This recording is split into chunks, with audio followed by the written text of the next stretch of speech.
Hello everyone and welcome to another episode of the McGonagall Boxing Podcast. It's great to be back and we are going to be shooting from the hip from now on regularly each week. Just wanted to talk about the Holyfield debacle. It's really been bothering me against his fight against Belfort. I'm not going to pull any punches here. To have a living legend like Evander Holyfield be put into a boxing match where, I think a lot of us got kind of tricked in many respects, thinking it was an exhibition, it would be, a bit of fun, it would be 2 minutes of 8 rounds, no one's going to get hurt, knocked out. Oh no, Belfort, I'm trying to be polite here, that piece of work, that's what ultimately for all he is, went straight at a 59-year-old man who clearly is not in medical condition to fight. Belfort's clearly on TRT again.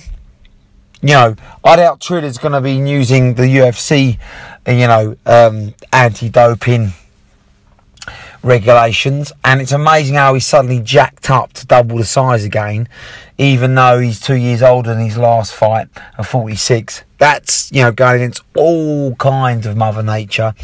So it was a dangerous fight, and he's, as David Hay alluded to, what are you doing?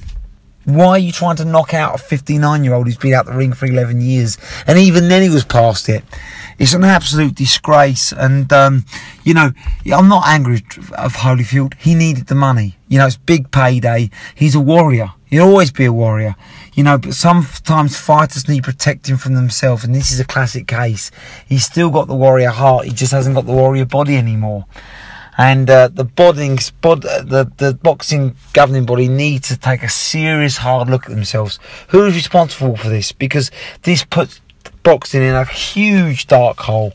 I mean, thank goodness no one got hurt. And look at the undercard fight between Ortiz, who had to lose nearly 3-4 stone to get down to fight Anderson Silva. Both in their mid-40s, both UFC fighters, both not boxers. Ortiz got decked and was without cold. I mean, so you had 2 bad knockouts. I mean, someone could have got seriously hurt. And if David Hay wanted to knock his friend out, Joe Fortani, whatever his surname is, I'm not, really concerned because he's not a boxer. He could have done. So he could have had 3 nasty knockouts. This kind of nonsense needs to stop.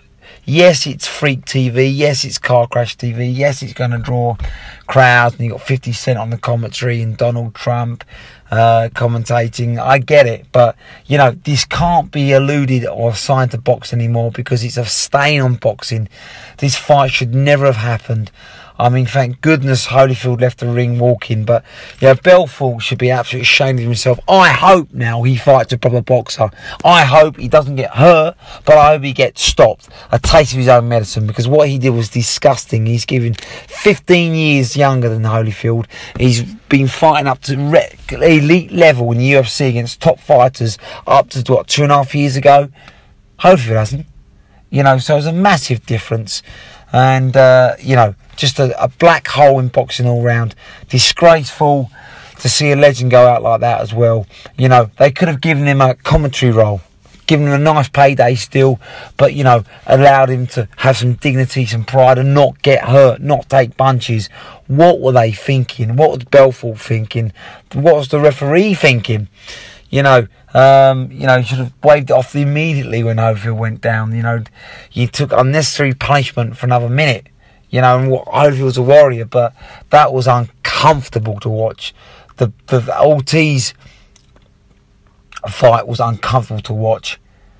And, the Hay fight was a joke as well. Triller, the quicker they go out of boxing, the better for everyone.